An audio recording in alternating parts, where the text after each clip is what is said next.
आज आरंभ होती दशम श्रेणी बोर्ड परीक्षा अनुगुल जिले में कथा कहवा तो अनुगुल जिले में पाखापाखि 97 सेंटर कर पाखापाखि 17,000 ऊर्ध्व पिला परीक्षार्थी परीक्षा देवे आम बर्तमान अच्छु अनुगुल हाईस्कल जो दुईटी केन्द्र पड़ी नालको शिशु मंदिर और गांधी रोड शिशु मंदिर दुई सेंटर पड़ी पाखापाखि 530 पिला ये परीक्षा देवाक जाऊँगी आम सहित अच्छा शिशु मंदिर प्रधान आचार्य पचार कौन तर प्रस्तुति रही पिला केमी प्रस्तुत कर कौन तक रही बड़ खबर को स्वागत करी आज दशम श्रेणी परीक्षा आरंभ होती पिला केमी प्रस्तुत कर कौन कह प्रतिवर्ष आम पिला परीक्षा दौरान छात्र छात्री जो परिश्रम गुरुजी गुरुमा मार्गदर्शन पितामाता आशीर्वाद और सर्वोपरि प्रभु जगन्नाथ कृपारू प्रतिवर्ष परीक्षा फल भल होउची पिला माने वर्ष सारा प्रस्तुत होउचंती गुरुजी गुरुमा मार्गदर्शन रोची एवं यही परीक्षा समय समस्ते जमती उत्तम भाव में परीक्षा अवतीर्ण हेबे एवं परीक्षा फल भल करेंगे तापाई सब प्रकार चेष्टा प्रत्येक क्षेत्र में शिक्षा विकास समिति आरंभ करी अभिभावक स्थानीय परिचालना समिति गुरुजी गुरुमा समस्त प्रयास रोचे जमी छात्र छात्री परीक्षा फल उत्तम हम पिलाने जो परीक्षा दौरान भितर सुविधा बोर्ड परीक्षा तरफ पानी सुविधा अन्य सुविधा कौन निश्चित भाव में बोर्ड कर्तृपक्ष जो निर्देश रही से निर्देश आधार में समस्त प्रकार बसवा ठारू आरंभ करी शौचालय व्यवस्था पानीय जल व्यवस्था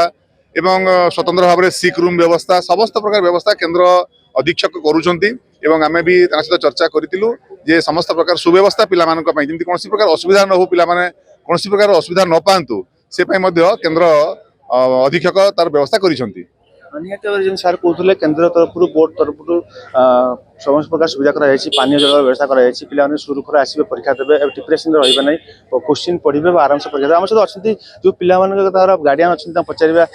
पिला परीक्षा दौरान आज आस कौन कहे आपको बड़ खबर को स्वागत करेंगे आप पिला आज परीक्षा दूसरी मैट्रिक परीक्षा कौन कहे जगतरनाथ जगन्नाथ निकट तो प्रार्थना सर्वप्रथम करी छात्र छात्री समस्त परीक्षा बहुत भल भाव उत्तीर्ण हूँ जहाद्वारा कि शिक्षक शिक्षयित्री मान सम्मान वृद्धि होगा सहित पितामाता आशा फलवती हम तेणुक प्रभु निकट मोर प्रार्थना समस्त परीक्षाटी एकदम भल भाव हो आप पिला मैट्रिक परीक्षा केमी प्रस्तुति करूला घर के समय पाठ पढ़ुला केमी गाइड करुले कौन सी तो शिक्षक शिक्षयित्री अनुदान बहुत बेसी अच्छी शिशु मंदिर शिक्षक शिक्षयित्री मैंने पाठ पढ़ा प्रति जो शैली जो चिंताधारा को नहीं बेस कराती से हिसाब से आम पे प्रस्तुत कर शिक्षक गुरुमा बहुत अवदान रही पिला जो गाइड करते हैं पिला पाठ पढ़ीसु और पिलाने बहुत परिश्रम कर पाठ पढ़ी परीक्षा बहुत भल आसो आशा रखते आम सहित आउ जन अच्छा गार्डियन पचार कौन कहे आप पिला आज परीक्षा दूसरी मैट्रिक परीक्षा केमी प्रस्तुत करते पिला कौन कहे पिला तो बहुत भल प्रस्तुत कर बहुत अवदान शिक्षक शिक्षयित्री प्रधानाचार्य सहप्रधानाचार्य सबू गुरुजी गुरुमा मानकर बहुत परिश्रम अच्छी आउ शिशु मंदिर सबुठ बड़ जिनस हूँ पिला पाठ तो भल पढ़ुं सागर बहुत आनुषंगिक जिनस भी बहुत जानुं आ बहुत परिश्रम कर गुरुजी गुरुमा मान आम जी मो पुओ पढ़ुची मो पुओ वर्ष दौर दशम श्रेणी परीक्षा आउ सबू गुरुजी गुरुमा मानक बहुत भल पाइबा अच्छी प्रॉपर फॉलोअप भी रोचे आउ साड़ी जहाँ जगन्नाथ इच्छा तब जहाँ हम कि स्कूल आउ सब गुरुजी गुरुमा मानक बहुत परिश्रम आउ भल प्रस्तुति अच्छी आउ सिस्टम रे भी जमती हवा कथा पिला केमी मनीष कर प्रारंभ आज पर्यंत दशम पर्यंत आम सरस्वती शिशु मंदिर पढ़ु पुओ सब बहुत भल अच्छी आउ देखा साड़ी जहाँ जगन्नाथ बात कि स्कूल डेली घर के परिश्रम करे आप गाइड करते डिप्रेशन पिला आसती मैट्रिक परीक्षा आसले गोटे टेंशन नहीं जाती पिलाने केमी गाइड करते आमर तो देखो बापा माँ गार्डियन हिसाब से आम गाइड कर पिलार जो डिप्रेशन कथा कहते जब शिशु मंदिर में गोटे पिला पाठ पढ़ो मु अनुगुण शिशु मंदिर कथा कहूनी प्रत्येक शिशु मंदिर में जब गोटे पिला पाठ पढ़ो तो से डिप्रेशन के आसो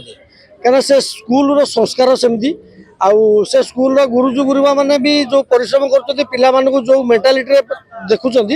केवे डिप्रेशन आसो ना प्रस्तुति जो कथा जो कहले दशम श्रेणी में पिला तो निहाती प्रस्तुति तार से परिश्रम करुच्ची आम मानक भी दायित्व अच्छे आम मैंने खाली गुरुजी गुरुमा मानक भी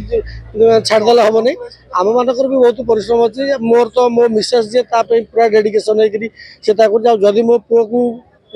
ପ୍ରସ୍ତୁତି କଥା କହିବେ ମୋ ପୁଅର ପରିଶ୍ରମ ପଛରେ ଗୁରୁଜୀ ଗୁରୁମା ପ୍ଲସ୍ ମୋ ସ୍ତ୍ରୀର ବହୁତ ହାତ ଅଛି। ବହୁତ ପରିଶ୍ରମ ଭଲ ପ୍ରସ୍ତୁତି କରିଛନ୍ତି ତେଣିକି ଯାହା ହବ। ସେତେବେଳେ ଯେଭଳି କହୁଥିଲେ ତାଙ୍କ ପୁଅ ପରୀକ୍ଷା ଦେଉଛି ଏମାନେ ପିଲାକୁ ବୁଝେଇଛନ୍ତି ଆଉ ଗୁରୁମାଙ୍କର ଆଶୀର୍ବାଦ ରହିଛି ସେ ପିଲା ଘରେ ପରିଶ୍ରମ କରେ ଏବଂ ପାଠ ପଢ଼େ ଆଶା ରଖିଛନ୍ତି ପିଲା ଭଲ ରେଜଲ୍ଟ କରିବ ଏବଂ ଡିପ୍ରେସନରେ ନ ରହି କୋଶ୍ଚିନ୍ ପାଠ ପଢ଼ିବ ଏବଂ ଭଲରେ ପରୀକ୍ଷା ଦେବ ନିଶ୍ଚୟ ଭାବରେ ଭଲ ମାର୍କରେ ଉନ୍ନୀତ ହେବ ବୋଲି ଆଶା ରଖିଛନ୍ତି। ଅନୁଗୁଳ ମହେଶ ମଙ୍ଗରାଜ ବଡ଼ ଖବର।